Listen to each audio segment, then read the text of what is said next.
On the occasion of 11th Raising Day of Siliguri Metropolitan Police, 88 new CCTV cameras were installed at important locations across the city. The inauguration of the cameras was done by the Police Commissioner, Gaurav Sharma.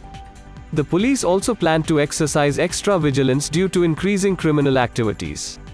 Bihar मोड़ থেকে শুরু করে ফাঁসিদেবা underpass হয় We have set up new CCTV cameras starting from Bihar Mode to Uttar Kunya. We have also set up cameras at several places where they were absent. These steps have been taken to increase the security so that if any accidents or crimes occur, we can have a solid record of it in our database. বসিয়েছি যার মধ্যে 65টা আমাদের bullet camera আছে যে still cameras বলা হয় और 23 খানা পিটিজেড ক্যামেরা আছে যে রোভিং ক্যামেরাস বলা হয় যেটা আমরা এখান থেকে কন্ট্রোল করে 360 ডিগ্রি ভিউ একটা লোকেশনে নিতে পারি তো সেই সব ইনস্টলেশনের কমপ্লিট করে আজকে তার আমাদের 11th রেজিং ডেতে ইনঅগ্রেশন করা হয়েছে